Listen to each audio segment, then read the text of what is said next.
It was a tough day on the actual field for the Major League game, but there was several other developments. One, we know that Spencer Strider, Wednesday, making his first start of the season. Huge deal.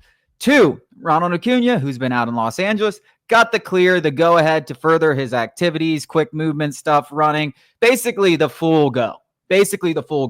And a rehab assignment could be around the corner, and it looks like early May, latest mid-May, providing obviously no setbacks. Legitimate possibility he could be back within the next month and maybe within the next 2 or 3 weeks. I can't come soon enough. Yeah, because we're going to talk about the Braves outfield later.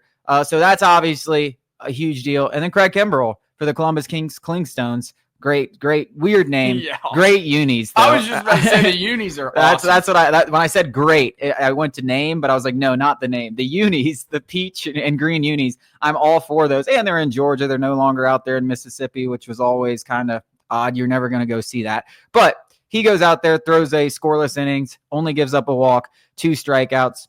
Looked good. Look solid. I'm not going to be here and be like, oh, man, we got a piece to the bullpen. He shut out some AA guys in his first outing. But no doubt it is a positive. This bullpen is terrible. It is awful. It is probably the worst bullpen in baseball. And a guy like Craig Kimbrell, even being a body, could be a nice little boost. So a couple of encouraging, actually really 3, if you look about it over the last 2 days, signs for guys that could be key pieces for this team moving forward. Sidebar, and not really about Craig Kimbrell, so to speak, but like it's kind of in that same conversation. Do you think it's ever like funny to think about like, a 18-year-old kid, let's just say Paul Skeens has to have a rehab assignment and he's going down to single A or double A and he goes and faces some of these kids who'd never seen, 102 mile per hour fastball and they go and step in the box and see something like that. And they're like, what the hell am I supposed to do?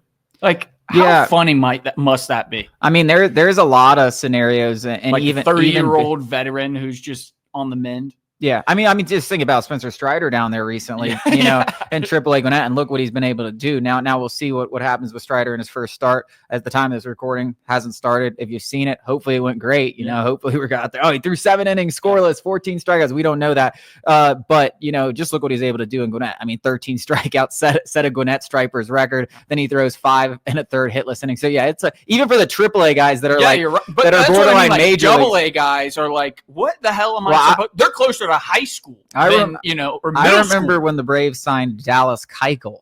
And he started in, I believe, high A row. I went out there and watched it. I was at the game. It was like a senior in high school facing like middle schoolers. And the thing is, Dallas Keuchel was never an overpowering pitcher. I mean, he was a guy that sat 90, 91, and he was past his prime. Like it was a slightly past when he was like a Cy Young candidate every single year. So that's not totally overwhelming, but you're right. I mean, you get Paul Skeens, and I even think about it further. I mean, Ronald Acuña, and from a star power perspective, Ronald Acuña is going to be down. Seeing them. But I think the one that stands out in my mind the most was Alex Rodriguez. And like low A ball in Charleston. Because I used to live in Charleston, and he was on a rehab assignment in Charleston, and that place was a zoo.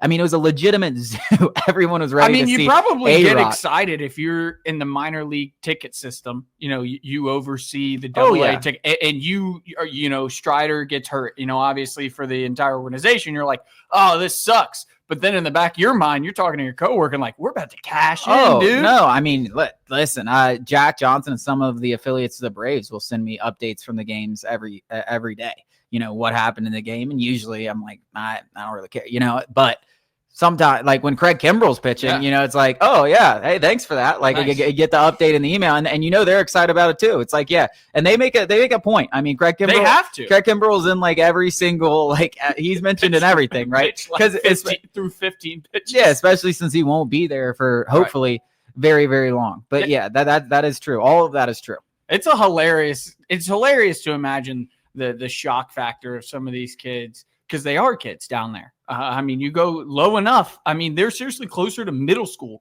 than some of these MLB veterans. Just a hilarious image. I mean, Craig Kimbrell is 37 years old. I mean, half their age, half his age. He is double the age of probably 85% of the guys that he's facing. But fantastic news on him. Hopefully continues. I'm not totally guaranteed we see Craig Kimbrell. He's got to prove it in the minors. Like this wasn't like a. I mean, does he? Yeah. Well, I mean, he doesn't have to prove that bad. He doesn't have to prove much, but he has to prove something. Like, I mean, it's that bad right now. Zach Thompson, who actually pitched pretty well in the wake of Schwellenbach's bad start, he did go, I think, like 3 innings or something like that. But like, come on, it's the situation is so dire. I mean, he's just got to show an inkling. Yeah, I mean, he's got to do what he did yesterday. Yeah, which is shut out AA hitters, and that's probably it. I mean, but he's got to go up to AAA. Like there is a little bit more of a prove it. It's not like Alex Verdugo where we know he's coming up, which that leads into what we were going to talk about after the break. Because why the hell is Alex Verdugo not on the Atlanta Braves right now? We'll discuss it after the break.